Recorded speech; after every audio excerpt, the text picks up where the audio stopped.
السلام عليكم ورحمة الله وبركاته. كسو دوادا عشر كيني شنات كورس كيني برشادة نقشدينتا أما جرافيك ديزاينكا جارهان كورس كيني كسب سنة سوفتوير كلو يقانو أدوب إلستريتور CC عشر كيني شنات وحنكو برندونا سيدا أدكو أبوري كرتو أدكو سمين كرتو دوكومنتي عصوب أدكو استعمالية سوفتوير كلو يقانو أدوب إلستريتور CC waxaan cashirkeennan ku baran doonaa wax kasta oo basics ah advance ah shuruudo ah iyo wax walba oo options ah ee looga baahan yahay inaan garan karno marka aan abuureyno dukumeenti cusub aanu si toos u aadno software-keenna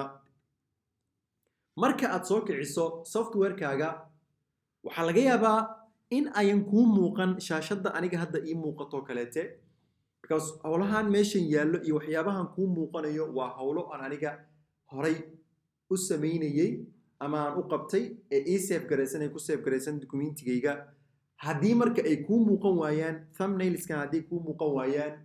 taas macnaheeda ma ahan in aniga iyo adiga aan isku software isticmaalaynin intaa kadib waxaan si toos u abaaraynaa sida aad dukumenti cusub ku samayn karto waxaad aadaysaa file menu markaan ku dhufanno waxaan noo soo daadan doono qaa'imooyinkii ama optionskii ku hoos jiray waxaa ugu horeeyo new document ama new ayaa noogu horeyso so haddii aan shortcut u baahan nahayna shortcutkeenna waa command N for Mac and control N for window annagoo dhahna control N haddaan isticmaalayno window ama annagoo dhahna command N haddaan isticmaalayno Mac so waxaan kili ku dhahaynaa marka new marka aan new kili ku dhahno waxaa kuu soo boodi doono shaashad sidan u muuqato haddii aad isticmaalayso Adobe Illustrator CC 2018 haddii aadan isticmaalayn shaashadda kuu soo muuqan doonto iyo sida ay u eg tahay waan ku tusin doonaa laakiin marka hore middan ila fahan si quick ah oo overview ah waana ku tusin doonaa midda defaultiga ah ee versionskii ka horreeyay 2018 ay isticmaalayeen sida hadda aad u jeedo new document dialog boxkan ama sanduuqan kula hadlaya marka uu soo baxo waxaa kugu jiro optionka ugu horeeya waxaa loo yaqaanaa recent waxaa ku jiro the last document oo aad samaysay shaqadii ugu dambeysay oo aan qabtay waxay ahayd A4 ay ahayd waxaa ku xigo haddii aad samaysatay saved styles waxaa inta ku sii xigo mobile waxaa ku jiro deviceskii kala gedisnaaya ku jiro hadda waxaa noogu jiro meeshan iPhone versionska markaasi available-ka u ah ayaa meeshan noogu jiro haddii marka iPhone-ka markaan hadda aad doonaysa inaad u samayso application-ka ama waxaad u qabataa doonaysa haddii uusan ku jirin meeshan ama uusan ka mid ahayn tusaalahaan iPhone X raba inaan u sameeyo as default waxaan ogaanayaa dimensionska uu isticmaalo iPhone X intaana ku xaraysan karaa oo si manual ayaan u qoran karaa height-ka iyo width-ka anigoo gelinayo marka profile-ka koowaad waa mobile markaad u samaynaysid profile-ka labaad waa web markaad u samaynaysid cabiradii way kugu wada jiraan profile-ka ku xigo waa print course-keennan waxa uu gaar u ahaan doonaa waxyaabaha la daabaco oo printing-ka asbaabaha aan u qaadanay waxaa ka mid ah wax walbo aad u diyaarisay printing u diyaarisay ama color space-ka loo yaqaano CMYK isticmaalaya waad u rogi kartaa RGB laakiin waxaad ku samaysay RGB marka aad dhahdo waxaan u rogayaa CMYK waxay kugu qaadanaysaa absolutely waqti tiro badan ayay kaa qaadanaysaa CMYK-na waxaa laga soo gaabiyey cyan magenta yellow iyo black cyan waa bluega kalarka bluega ah magenta waa kalarka basaliga ah yellow waa jaalli oo aad taqaanid blackne kne waa black oo midabka madowga ah oo aad taqaanay marka printing wuxuu isticmaalaa CMYK so 4 color ayuu isticmaalaa RGB-gana waa 3 color waay red blue iyo green so 3 adigoo hayo 4 ma ka dhigi kartid laakiin 4 adigoo hayo 3 waa ka dhigi kartaa that's why markaan u dooranay course-kan qaybta printing-ka inaan aad markaasi aan xooga u saaro waxaa ku xigo film and video production art and illustration laakiin anagu xoogeena wuxuu noqon doonaa course-ka intaan ku guda jirno qaybta printing-ka ama waxyaabaha la daabaco intan marka waa profile-ka marka aan ka soo degno waxa ugu horeeya ee aan arkayno the first thing oo aan arkayno waxa waaye document name-ka. Document name-ka marka in hadda aad document name aad samayso kuma qasbanid oo hadhow marka aad save dhahayso ama documentiga aad save garaynayso ayaad magac u bixin kartaa, laakiin si aad professionalism-ka u ilaaliso haddaba magacaagii baxso. Tusaale ahaan lesson-keena waxaan u bixinaynaa lesson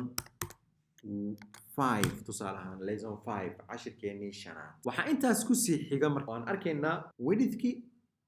iyo height. Width-ka waa ballaca, height-kana waa jooga. Hadda wuxuu isticmaalayaa software-ka PT oo loola jeedo point. Haddii pointiska aadan fahmaynin cabirka aad fahmaysa si aad u hesho waxaad furtaa falaartan afkeeda hoos u jeedo waxaa kuu soo bixi doona cabiradii meesha ku jiray. Markaasaa inches, millimeters, pixels, centimeters. Aniga waxaan shakhsiyan isticmaalaa oo aad u fahmi aqaanaa centimeter-ka oo conversionskiisana aan garanayaa oo aan ku xifdisanahay paperska cabiradooda waliba kuwa defaultiga aan ku xifdisanahay. So waxaan isticmaalayaa centimeter. Centimeter markaan isticmaalo automatic cabirkii ahaa PT-ga ama point-ga wuxuu isku bedelayaa centimeter ayuu isku bedelayaa. Waxaa intaa ku xiga markaan ka imaano unitska orientation-ka documentigeena waxaan doonaynaa istaag oo waa landscape waa portrait waa kana. waxaan doonaynaa chief oo landscape waa kana documentiga chief iyo joogo noqona. Haddii aad fiiriso waxaa isbedelaya width-ka iyo height-ka ayaa isdabarogayo isbedelayo. Waxaa meeshan noogu yaalo number of artboards-ka. Number of artboards waxa waaye how many pages aan rabnaa inaan sameyno, how many pages uu ka kooban yahay documentiga aan design garaynayno. hadba intii aad doonto meeshaas ama si gacanta gasho. tusaale ahaan 12 page aan sameynayaa number of pages-ka adigoo heliyo dimensionska meeshan kuugu jiro iyo cabirada meeshan kuugu jiro. waxaa intaa ku xigo wax loo yaqaano bleed area marka aad joogto printing aad ay muhiim u tahay. waa meesha documenti professional ka dhigayso. muxuu yahay marka bleed area? waa meeshii uu ku dhici lahaa cutting-ka ama machine-ka wax jarayo si waxan ay u simaan ay u noqdaan wax siman oo isku fadhiyo oo hal cabir si ay u noqdaan. shaqo kasta oo la daabaco waxay soo martaa cutting ama jarid ayay soo martaa jariin. si marka jariinkaas loo sameeyo documentigaaga si uusan u soo gelin cadaan waa inaad isticmaashaa bleed area. bleedkana waxaa inta badan la geliyaa sawirada iyo waxyaabaha coloriska ah. waxaa laga ilaaliyaa marka bleed area-da waxaa laga ilaaliyaa waxyaabaha textiga ama information-ka xambaarsan. because the text and information uu kala go'o ama uu u dhawaado bleed area-da uu dhawaado message-kii ama fariintii lagu gudbin lahaa product-gaas la daabacay ayaa meeshii ka baxayso. bleed-kan marka haddii aad rabto inaad kordhiso ama aad dhinto waxaad isticmaali kartaa handles-kan. waad badin kartaa hoosaad u dhibi kartaa ama inta aad doontaa si default-iga gacanta u gashan kartaa. inta badan markaad centimeter isticmaalayso oo aadna isticmaalayso A4 isticmaalayso 0.25 centimeter is better. markaan 0.25 centimeter meeshaan geliyo waxaad arkaysaa in meel walba ay 0.25 centimeter ay noqotay. maxaa qabtay marka shaqada waxaa noo qabanayo jainkan yar ama silsiladan yar. haddii silsiladan la kala furo ka war haddii meeshaan laga dhigo 0.125 haddii laga dhigo kaligeeda ahaanayso. haddii hadda jainkan aan keli ku dhaho automatic waxaa arkaysaa dhammaan waxay noqon doonaan 0.125. sababtu maxay tahay? cabirkii ugu dambeeyey ee la qaatay ama bleedkii ugu dambeeyey la qaatay waa kaa isaga. aan bal fiirino kili ku dheh 0.125 noo wada qaatay. waxaa intaa kasii dambeeyo advanced optionska oo aad ku bedeli karto CMYK oo ah color space-ka CMYK hadaadan sharxay waa cyan, magenta, yellow and black. waxaa isticmaalo printing-ka. RGB waa red, blue and green. waxaa isticmaalo for screen purposes-ka ama waxyaabaha in la daabaco aan loogu talagelin lagu isticmaalaa. waxaa intaa ku xigo raster effect-ga. raster effect-ga waxa waaye resolution-kii documentigaaga markasta oo resolution-kiisa uu hoos noqdo waa markasta waxa hadhow aad daabacda ay noqon doonaan wax quality-gooda uu liito. marka markasta oo aad isticmaalayso printing isticmaalayso waa inaad isticmaashaa resolution sareeya waa inaad isticmaashaa 300 waa inaad isticmaashaa. mediumka isaga waxa uu ka dhow yahay 300 laakiin quality-ga ma gaarayo. waxaa inta badan isticmaalo dadka artboard-yada waaweyn ama canvas-yada waaweyn wax ku sameeyay ee RAM-ka computer-koodana uu yar yahay kuwa ayaa isticmaala si ay waqtiga u save gareeyaan. waxaa ku xigo 72 oo for screen loogu talagalay. everything oo RGB 72 ayaad qaadan doontaa. intan marka waxaan aragnay shaashadii labaad oo data aan ku tilmaamaya oo ku dhahaya adiga inaad aragtaan laga yaabaa oo aysan tan kuu muuqan haddaa isticmaalaysid version ka horreeyay versionkadan isticmaalayo 2018ka 2017 iyo wixii ka xigay haddaa isticmaalaysid shaashadda aad la tacaamuli doonto waxay u ekaan doontaa qaabkan soo socdo waxaad arki doontaa shaashad noocan ah shaashadan tii hadda unbay la mid tahay tii hadda waxay qabanaysaa wayse ka koobanta oo ka xadidan tahay keliya waxaa ugu horreeyo namekii magacii documentiga haddaad doonto hadda gasho ama hadhow markaa save garaynaysa qaado profileski waa kuwana printing webkii mobilekii filmskii and so on and many more hadda annagoo qaadanay printing oo A4 qaadanay customer noogu jiro hala yaabin no problem because annaga waxaan ku dirsanay bleed aan ku dirsanay waxyaabahan bedelnay waxyaabahaas aan bedelnay ayaa waxay custom ka dhigeen wixii defaultiga ahaa ee aan qaadanay custom ka dhigan marka ayada number of artboardka waxaan ka bedelnay and so and many more marka kaas waa profileski waxa ku xiga waa number of artboardski hadda waxaa noogu jira 12 waan ka yarayn karnaa waan ka badin karnaa hundredskaas aan isticmaalayna marka ayada waxaa intaa noogu sii xigo number of columnska hadda uu isticmaalaya documentigeena number of columns wax kale ma ahan markii artboard inta uu dhigo wuxuu ku xijinaa artboard kaleete wuxuu ku xijinaa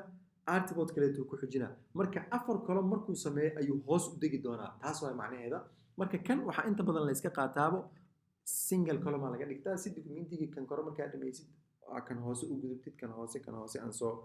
marka anu waxa inta badan isticmaalaa one column ka isticmaalaa oo markii ay tira bataan xogaa waxa laga yaabaa in qofka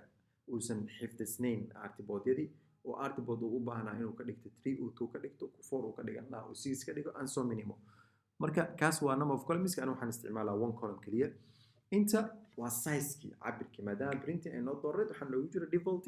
letterskii aan noogu jiro A3 B5 B4 and so and many more so marka A4 teen noogu dhaaf widthkeedii waa taa data ku sheega waa 21 cm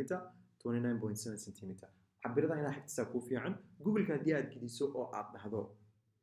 paper sizeska haddaad dhahid waa helaysaa iyagoo default aad helaysaa kan marka waa widthkii heightka data aan sheegaynay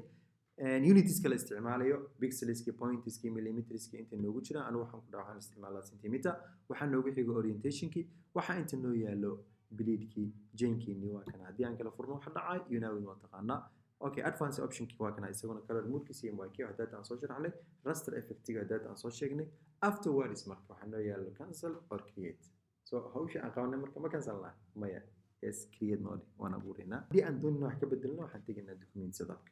every option aan doonino meeshan aan ka bedelaynaa cashirkan markaad qaadato waxaad awoodi doontaa inaad kala garato inaad taqaano sidaad ula falgeli lahayd dialogue boxka aad ku abuuranayso documenti cusub inaad garan karto badhan kasto iyo waxa uu taagan yahay inaad kala garan karto oo kala fahmi karto profile-ka iyo shaqada aad u baahan tahay